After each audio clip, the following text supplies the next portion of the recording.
Vamos lá. Seguindo aí. Página de número 19, os irmãos estão conosco na internet, estamos estudando teologia pastoral. Por causa da necessidade de dependência do Espírito Santo, o ponto 2 aí, de buscar a santidade. Por causa da necessidade de dependência do Espírito Santo, os ministros precisam ser homens de oração incessante, que lutam com Deus. Isso lembra a história de que se conta de Thomas, acho que é Shepard, o Atkinson G, que foi ministro da Nova Inglaterra. Você tem aí quem foi ele aí, ó. Você tem aí na nota do rodapé. Ministro da Nova Inglaterra. Por ocasião da transferência da sua residência para outra cidade, ele notou: está faltando alguma coisa aqui. Ele era pastor da igreja, naquela igreja tinha uma casa, a igreja, ele morava na casa da igreja e tal, ele mudou para outra igreja. Aí ele perguntou: onde está o quarto de oração da minha casa pastoral? Porque ele lá, na primeira igreja, ele tinha uma sala pastoral e tinha o seu quarto de oração. E ele perguntou: onde está o quarto de oração da minha casa pastoral? Porque ele tinha essa prática de ter o seu lugar reservado para a oração. Era um homem de oração. Era um homem que buscava a Deus constantemente em oração. Por conta da ausência do quarto de oração, ele sugeriu que ali começava a decadência dos Estados Unidos. Olha isso. Para ele, a decadência dos Estados Unidos começava quando o pastor não era. Por quê? Porque os Estados Unidos é um país protestante. Olha a situação dos Estados Unidos hoje. A decadência. Eles estão vivendo de ladeira abaixo. O cristianismo nos Estados Unidos hoje, a porcentagem é mínima. Mínima. O ateísmo cresceu demasiadamente. Apologetas do ateísmo, como o Anthony Hopkins, é isso? Qual que é o nome do cientista lá? Cadeira de roda lá, deficiente? Esqueci o nome dele, não é Anthony Hopkins. Anthony Hopkins é o nome do ator. Stephen Hawking. Cientistas como Stephen Hawking e outros pregando ateísmo, cresceu. Então, mas quando existe o pastor que ora, que sente a necessidade da graça, da ação do Espírito Santo na vida dele, a vida será outra e as pessoas viverão de maneira diferente. Hoje, a igreja de Pinheiros Presbiteriana, ela é uma gota de óleo, entenda a minha ilustração, ela é uma gota de óleo dentro de um tonel gigantesco de água, porque ela é uma igreja diferenciada. Eu nunca vi um pastor presbiteriano tirando foto do momento de oração da sua igreja. O pastor Hernandes faz isso no Instagram. Eu nunca vi um pastor exaltando uma igreja que está buscando a presença do Espírito Santo, a graça de Deus. Presbiteriano, nunca vi. O pastor Hernandes faz isso. Siga ele no Instagram para você ver. É um homem que não para de orar, é um homem que não. O pastor Arival, que é o pastor presidente lá, que é o pastor principal. Igreja que tem oração constantemente, palavra constantemente, pregação. Escolas dominicais deles sempre estão dando aula. Escola dominical. E para mim, hoje no Brasil, o primeiro fracasso do pentecostalismo no Brasil foi a escola dominical. Parou a escola dominical. Nós não temos mais escola dominical. Tem um monte de igrejas da Assembleia de Deus que não tem mais escola dominical. Primeiro fracasso, porque quando não tem a consciência, a cobrança, quando tem o ensinamento da importância das coisas, as pessoas não fazem. Eu quero que as pessoas saibam a importância da oração, mas eu ensino sobre a oração. Eu quero que as pessoas tenham consciência da importância da leitura bíblica, mas eu ensino o que é a Bíblia, eu falo do que é a Bíblia, eu mostro para as pessoas o que é a Bíblia, eu oriento as pessoas da importância da leitura bíblica. Eu quero que as pessoas sejam cheias do Espírito Santo, mas eu falo do Espírito Santo, eu ensino sobre o Espírito Santo. Então, quando você conscientizar as pessoas da importância das coisas, elas buscarão, elas irão em busca. Agora, se nós não fazemos isso, a igreja vai de ladeira abaixo. Olha a Inglaterra como é que está, Suíça, Suécia, Alemanha, o país da reforma protestante. Olha para eles. Agora, por que a China continua sendo uma igreja pujante, forte? Porque a perseguição na China não mata crente, não destrói a fé dos crentes. A igreja chinesa é a maior igreja do mundo, com mais de 200 milhões de crentes. Onde essa igreja está? Escondida. Como é que se esconde uma igreja de 200 milhões de membros? Está escondida. Ela existe, mas o governo não sabe onde ela está. Não é só subterrânea, eles fazem cultos ocultos, escondidos. A maneira de se comunicar é diferente. É como é por código, eles inventaram uma coisa. É a mesma coisa.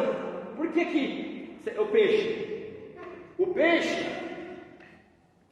O peixe virou símbolo do cristianismo.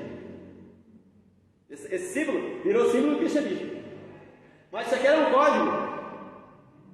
Era um código na época, para as pessoas saberem que eles eram crentes. O peixe, quando desenhava o peixe, mostrava que era crente. Era um código, para os romanos não saberem que eles eram crentes. Os romanos, os imperadores que perseguiam. O livro As Catatumbas de Roma, Richard Humboldt, vai falar sobre esses crentes que foram perseguidos e mortos. Então, aí a gente vive hoje essa situação no Brasil. Se de fato o Brasil gemer debaixo desse governo, que é totalmente contra o cristianismo, de repente seja Deus dando uma cintada na gente para a gente acordar. Por quê? Choraram porque não tinha culto na pandemia. A igreja abriu e ninguém veio. A fé desse povo morreu de uma hora para outra? 2 aninhos de pandemia foi suficiente para matar a fé deles? Então não estava viva a fé. Porque os crentes que tinham fé viva voltaram. Pelo contrário, eles foram crentes durante a pandemia, assistiam culto pela live, eu dei aula pela live, e o pessoal continuou estudando e etc. A fé não morreu. Mas quem saiu, será que a fé deles já não estava vacilante? Esteja atento. Os verdadeiros pastores do povo de Deus sabem o que é agonizar na oração, pois sabem que a oração é o meio da graça pelo qual o Espírito visitará o ministério pastoral e a igreja. Chame a sua igreja para orar. Desperte-se a orar. Eu sei que não é fácil. Essa vida frenética que a gente tem, de acordar 4 horas da manhã, 5 horas da manhã, você dobra o joelho, daqui a pouco você está mandando mamãe abençoar Jesus. Mamãe abençoa Jesus. Você inverte. Chama Jesus de Genésio. A oração. Eu sei que o cansaço, eu sei que não é fácil. Dorme, eu sei. Às vezes vai ler a Bíblia, daqui a pouco tem cacau. Eu sei que não é fácil, mas olha, mesmo com toda a sua dificuldade, Deus vê os seus esforços, Deus vê o teu desejo, Deus vê a sua garra. Então não desista. Chame a igreja, cobre da igreja. A sua igreja vai mudar, ela vai ser avivada, vai ser levantada, mas não desista. Tem 5, não importa, ora com 5. Jesus viveu momentos singulares na sua vida com 2, 3 pessoas, com poucas pessoas. Foi com 120 que desceu o Espírito Santo e o Pentecostes aconteceu. E a história da humanidade mudou-se. Então nunca espere muita gente para querer fazer as coisas. Comece com pouco. Eu tenho no meu Facebook, sempre mostra as lembranças. Você tem lembranças do dia tal. Eu tenho a Gi, não vou nem falar a data, porque senão eu vou denunciar a idade da Gi. A minha turminha era desse banco aqui, ó. Não tinha esse pedaço aqui, não tinha esse pedaço dessa igreja aqui, era aqui e os banquinhos ficavam ali, ó. Banquinho meio velhinho é esse daqui. 6 pessoas. O Samuel da aula, o Romilson, menino, 13 anos. O Romilson está com 25 anos.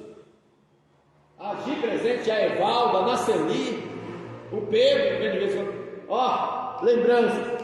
Tinha 5, tinha 6, hoje tem 25, tem 30, mas pode ter 2, pode ter 3, não muda. Eu vou ensinar do mesmo jeito. Já terminei turma com 3 alunos, mas não parei, porque é Deus quem sustenta a sua obra. Hoje eu sou professor, eu dependo da mensalidade, dependo dos livrinhos, mas quem cuida de mim é Deus. Se tiver 5, eu vou dar aula do mesmo jeito. Eu não vou desanimar e você também não deve. Porque quem foi vocacionado, quem foi chamado, tem que ter certeza que hoje tem 5, mas amanhã pode ter 100.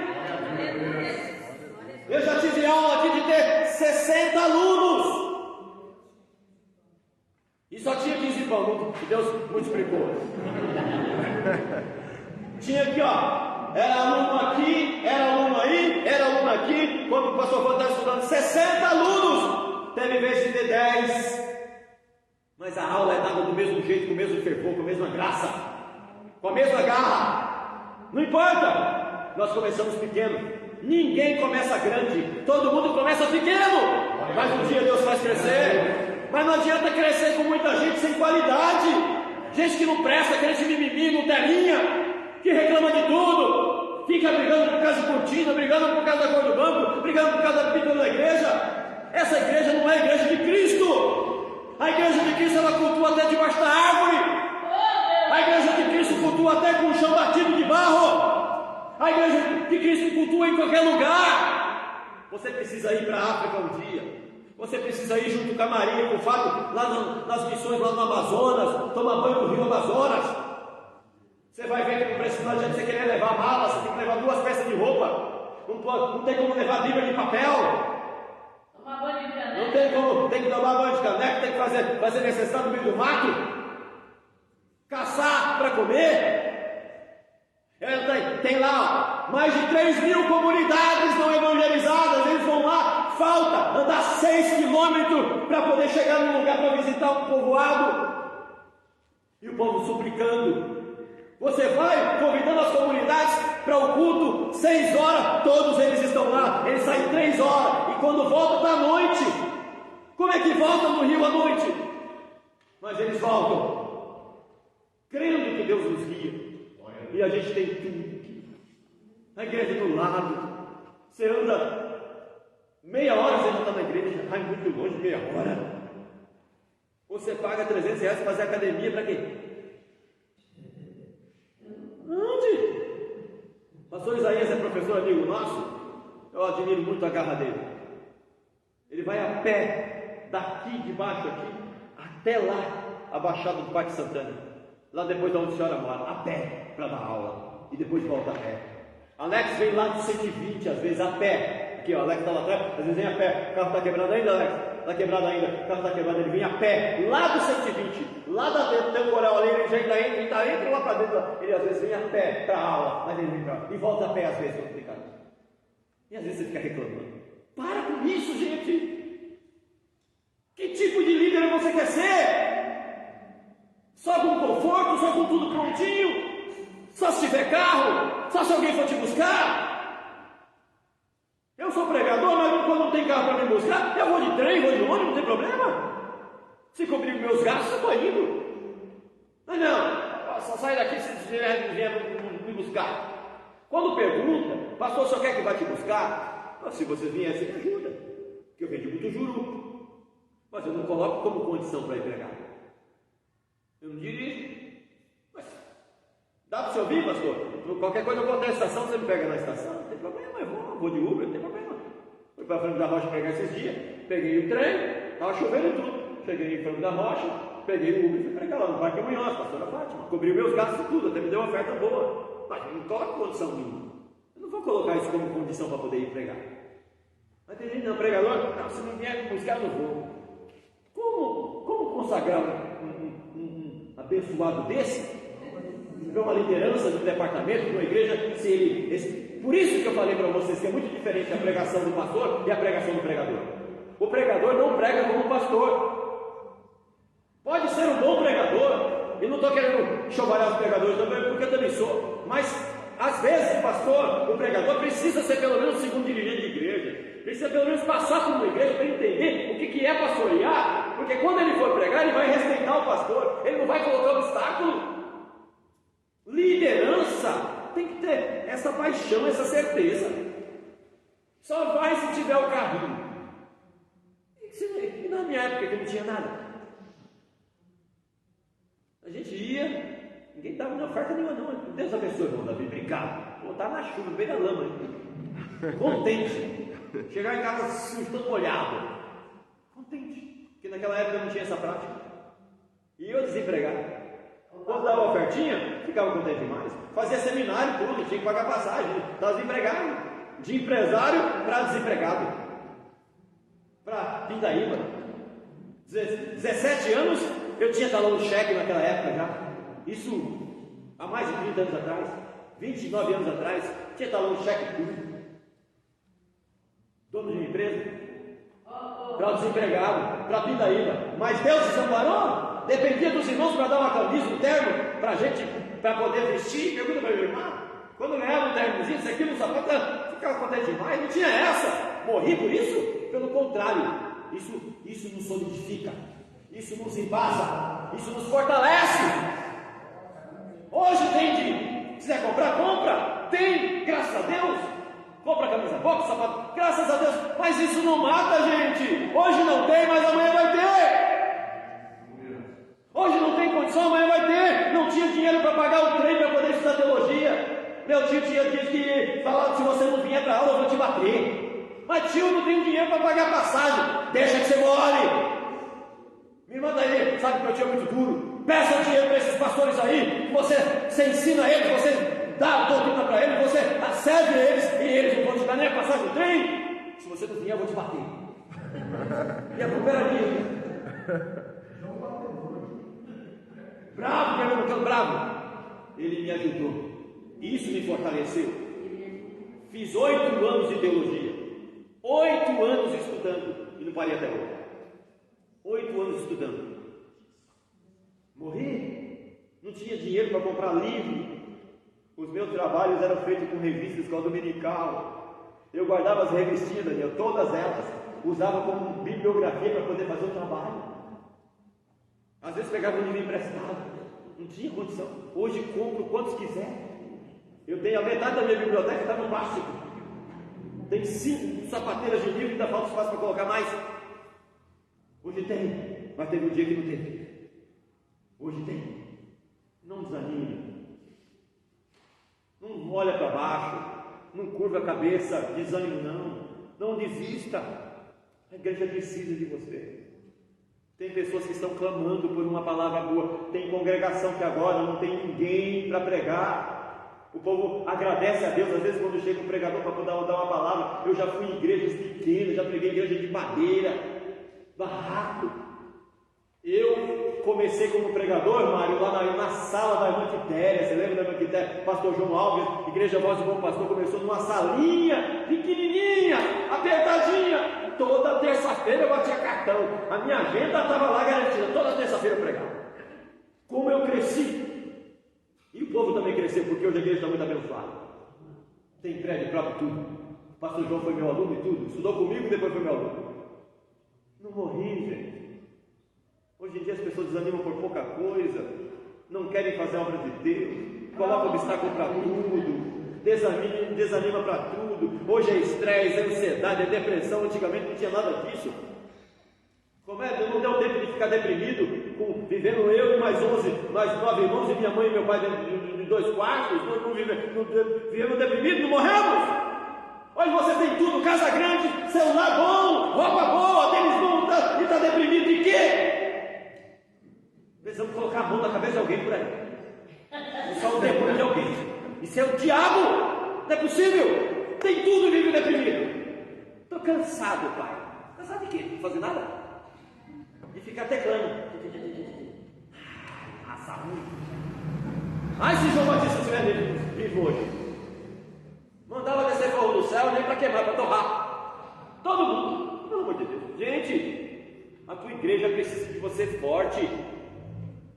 Para de desanimar, para de olhar para baixo, para de choramingar, se prepare, se qualifique. Ah, mas só tem 5 pessoas, pregue como se tivesse 50. Só tem 10, pregue como se tivesse 100. Prepare o sermão, coloque tema, leia muito. Daqui a pouco Deus vai te levar na igreja que você vai pregar para 1000. E as pessoas vão dizer: olha só, aconteceu. Mas tem gente que não tem, parece que não tem passado. Quem não tem passado não tem história. Quem não tem história não tem futuro e nem presente. Só pregar dentro do Aí, irmã Marina, a agenda da irmã Marina está sempre aberta. Todo dia ela prega. Sexta-feira o Jorge está botou por aqui, tudo bem. Olha lá. É demônio sustendo o trem, gente do céu. Olha, pelo amor de Deus, né? Vocês estão me. Eu levei uma queda hoje, pastor, professor. Tão violenta que não era nem para estar aqui. Mas a graça e o poder de Deus foi tão grande que nem parece que eu caí. Eu estou com o joelho aqui tudo inchado e roxo. Mas eu nem quero Deus. Irmã Maria, ó, de novo, acorda vocês, ó. Irmã Maria, 25 anos, minha aluna de quinta-feira, foi para o Amazonas. Sabe o que é você ficar doente no meio do mato? Pegou lisipédia. Acho que é isso o nome da doença, lisipédia. Teve que parar o trabalho. O esposo dela, Fábio junto com ela também, queria até participar junto com os ribeirinhos para poder caçar junto com eles também, para poder aprender e tal. Teve que levar lá para o hospital. Chegou no hospital, ela é fisioterapeuta. Você foi para São Paulo, lá no Amazonas, chegou a se falar que é de São Paulo, você já é tratado como vítima. Aí os médicos disseram, ó, tem os missionários aí, a gente precisa ajudar eles, ó. Tem missionária, a gente precisa atender ela, vamos dar uma força para ela aí. Acho que soube que ela é fisioterapeuta também. Estava lá. Perna, tem uma deficiência na perna, você pegou lisipédia. E as médicas olharam para ela.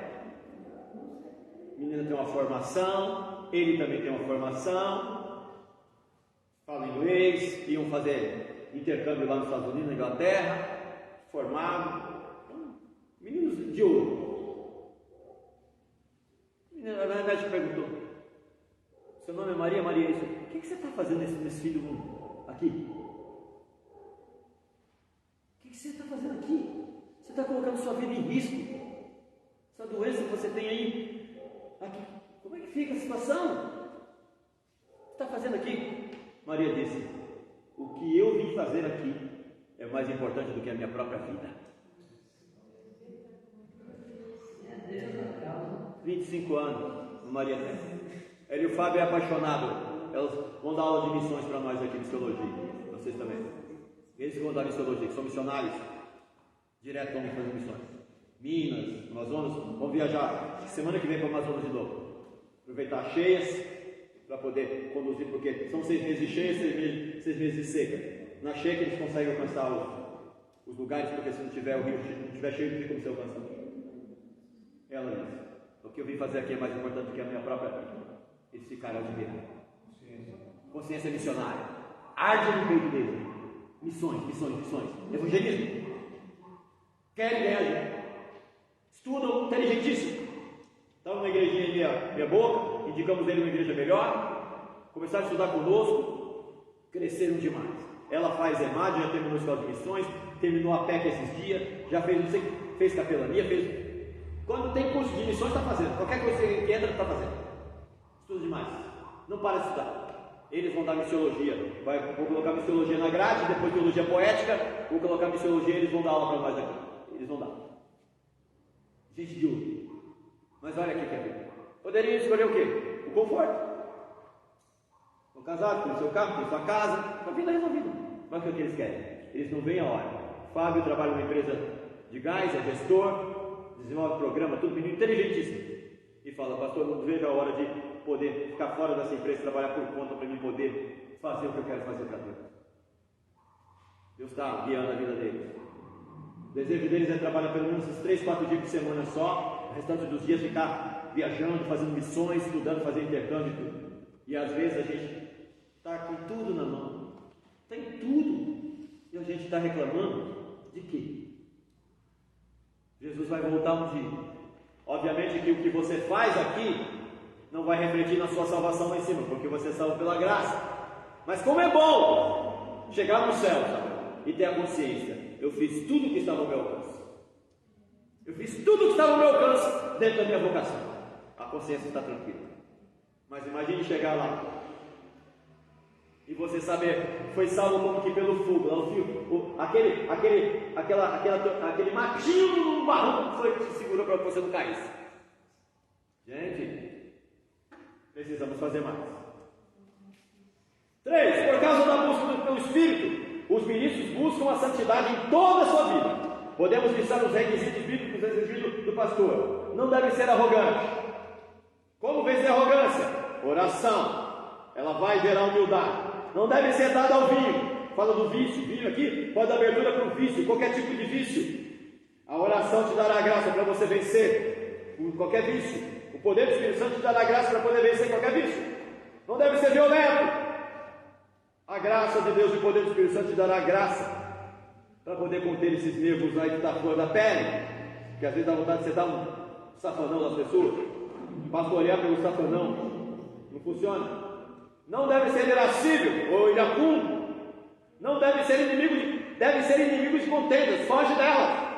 Não deve ser novo convertido, não deve ser planta nova. Não dá para pensar em um pastor que não tem experiência, que não tem estudo, que não tem preparo. Quanto tempo demora? É relativo. É relativo. Os discípulos com 3 anos e meio já estavam prontos. Mas foi Jesus ensinando. Não dá para pensar no obreiro planta nova, novo convertido. Deve ser irrepreensível, despenseiro de Deus, esposo com sua mulher, temperante, sóbrio. Sobriedade é o contrário de embriaguez. Não vos embriagueis no vinho onde há contenda, mas seres cheios do Espírito. O Espírito Santo te traz sobriedade, equilíbrio. O contrário de sóbrio é bêbado.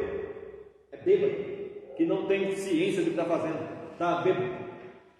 O Espírito Santo deixa ninguém bêbado. O Espírito Santo deixa você consciente. Eu estava bêbado, então fiquei bêbado do Espírito Santo. Não.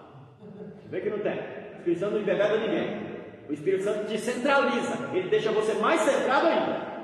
E o Espírito Santo pode te derrubar, pode te arrebatar, pode fazer o que quiser. Mas se for para ficar são, tem que ficar consciente. Deu tapa na orelha dos outros, derrubou o banco, derrubou o microfone. O que foi isso? Estava cheio do Espírito Santo. Estava cheio do diabo. O Espírito Santo não. Ou perturbado mesmo. Porque o Espírito Santo não tira ninguém de centro, não. Cordato. Deve ser apto para ensinar o hospitaleiro. Modesto. Sóbrio, modesto. Modéstia, essa questão da humildade. Ou elogiou? Se você se sentir a última Coca-Cola. Hospitaleiro, hospitalidade hoje aqui em São Paulo não é importante. Você não recebe ninguém na sua casa, pessoa estranha. Mas lá no Amazonas, por exemplo, funciona. Lá no Amazonas é questão de honra eles receberem uma pessoa se a pessoa quiser repousar na sua casa. Os missionários, por exemplo, quando vão, às vezes vão levar uma criança, alguém que foi participar do culto e tal, e já está de noite, não dá para você voltar no meio da mata. Aí eles perguntam, às vezes, tem algum lugar que vocês possam deixar a gente repousar aqui? Para eles é questão de honra ser hospitaleiro lá. Eles recebem. Te dão uma rede, a rede principal, eles vão dormir no chão. Então, aqui, hospitalidade na época bíblica era um dom. Era quase que um dom. Hoje, para nós não, mas em alguns lugares ainda é sinônimo de honra.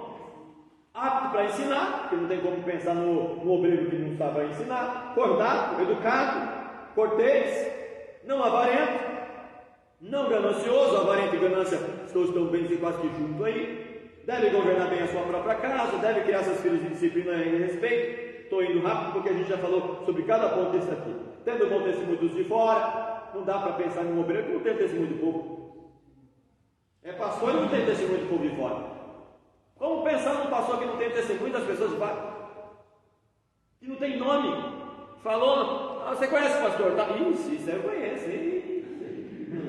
Quem é que não conhece?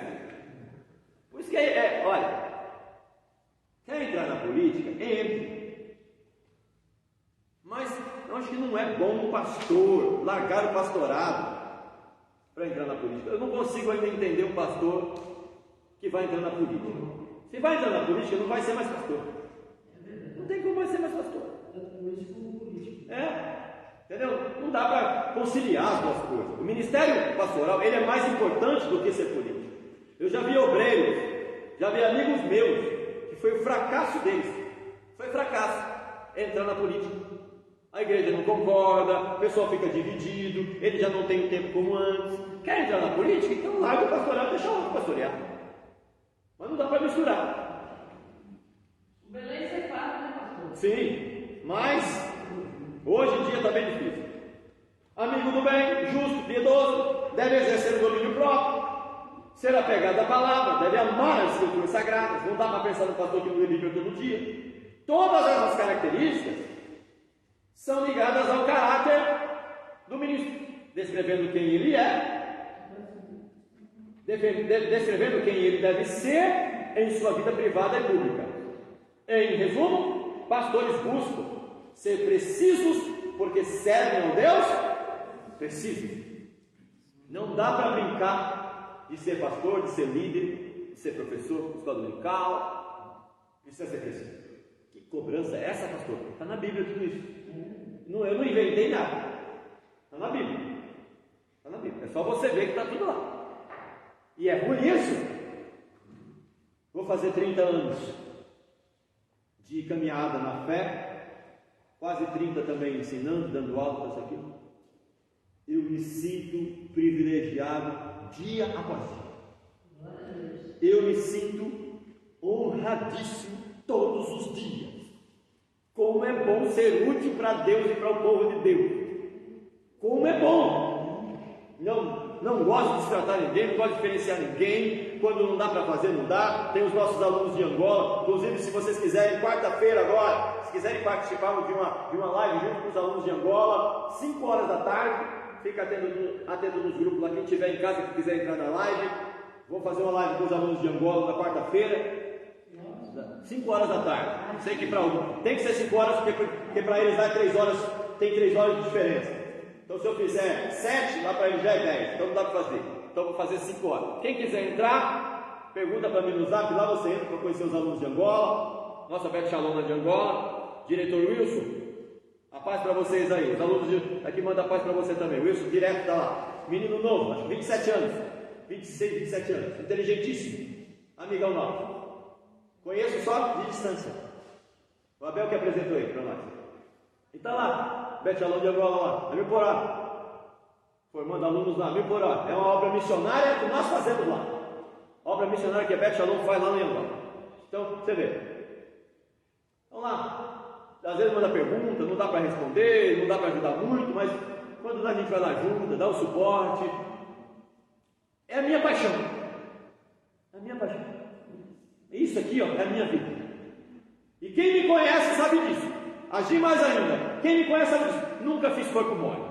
Eu não digo isso por vaidade não, eu digo por convicção e para gerar certeza em vocês, eu nunca fiz corpo mole. Leandro está aí, tempo todo que conhece o Leandro, longa data, é ou não é, Leandro? Nunca fiz corpo mole, nunca fiz, e se o Senhor me sustentar e me der graça, nunca farei, porque é o meu ministério, é aquilo que Deus me chamou para fazer, farei com paixão, contamino vocês para ler livro. Tem gente que fala, igual falar, não sei quem foi falar agora aqui, que Senhor me livra dessa doença de comprar livro, acho que foi o Carlinhos, então ficou doente de comprar livro.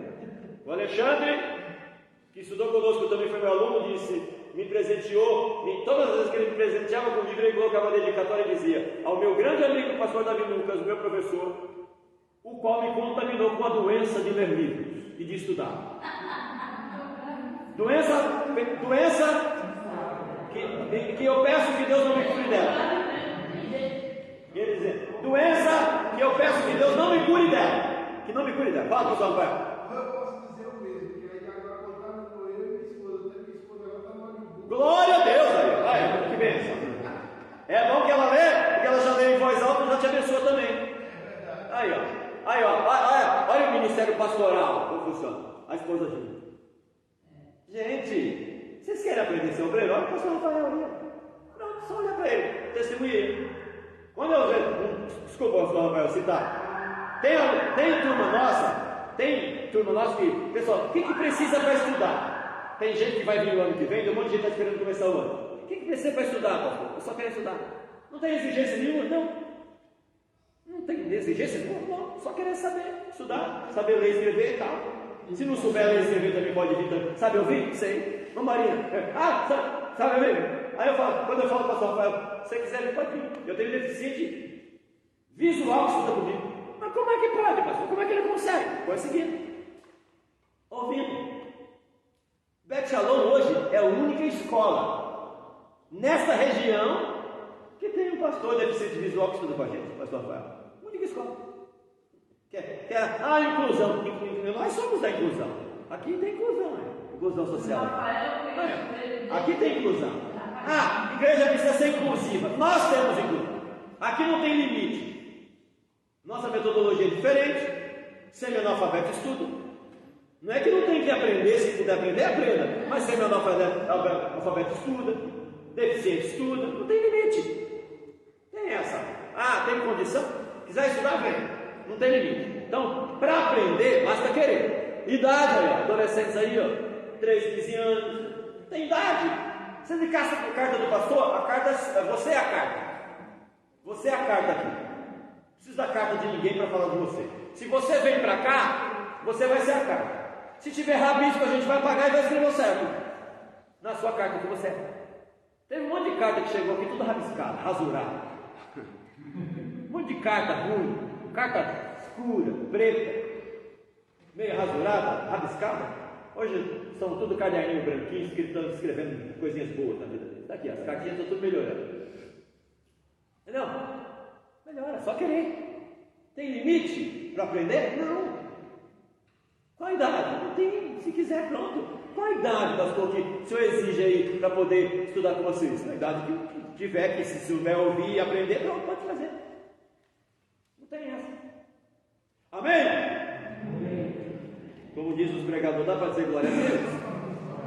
Glória a Deus. Diga aí, pastor Rafael, ensina a gente um pouquinho, pode falar.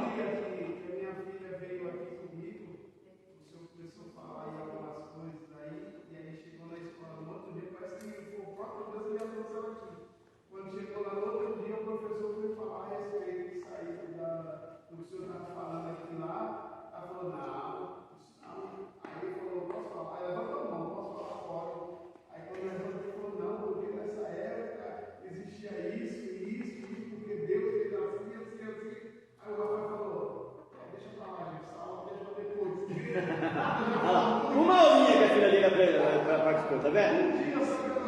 Um dia só. Olha aí. Gente, vamos melhorar? Dá para melhorar? Então, vamos terminar o ano desse jeito. Ano que vem todo mundo vem, já coloca o seu melhor terno, o seu melhor. Tô brincando.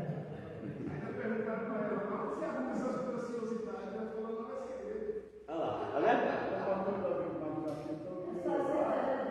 Escuta aí, gente. A questão de melhorar é entregar lá. Isso. Eu tenho falado com esses dias, eu estou na comunidade, nós vamos ter que levar o nosso arrasto. Porque nós vamos precisar se esforçar mais, porque o patamar que nós estamos está acomodado. Tá certo. E ontem, eu estou assim, sinceramente, pastor. Já deixa a oferta já para o lanche que vem, se vocês não forem trazer. Por uma coisa que me chamou, eu coloquei o meu colar, por isso que eu de 4, 5 pessoas vocês vão orar. Comecei a orar, não queria falar mais. Aí, tá vendo? Pega gosto, pastor. Eu estou assim com esse propósito. Cada grupo abriu uma epístola lá, põe aí, vamos ler todo mundo aí. Vou fazer assim, porque o povo não lê. É verdade. Tem um pastor que passou pela minha igreja lá, tem um pastor que passou pela minha igreja lá, que ele fez toda a leitura oficial era uma leitura continuada. Ele pegou Gênesis, toda a leitura, ele ia um capítulo de Gênesis, sequência. Terminou Gênesis? Teve. Aí o povo lê a Bíblia. Tem que pedir estratégia, pastor. Sabedoria para Deus guiar. Fala, pastor. Pode ficar de pé.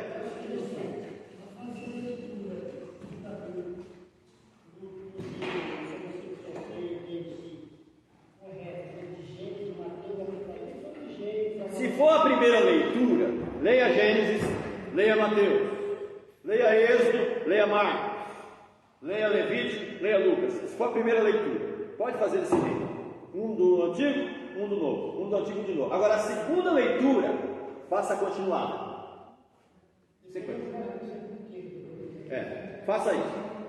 Tá? Quem nunca leu, tem grupo de leitura bíblica por aí. A Andressa, por exemplo, ela tem grupo de leitura bíblica. Sempre convida o povo. Faça esse propósito, gente. Você vai se sentir abençoadíssimo por isso. Pode ter certeza. Tá bom? Deus abençoe a todos. Aí, em nome de Jesus. Deixa eu só concluir aqui.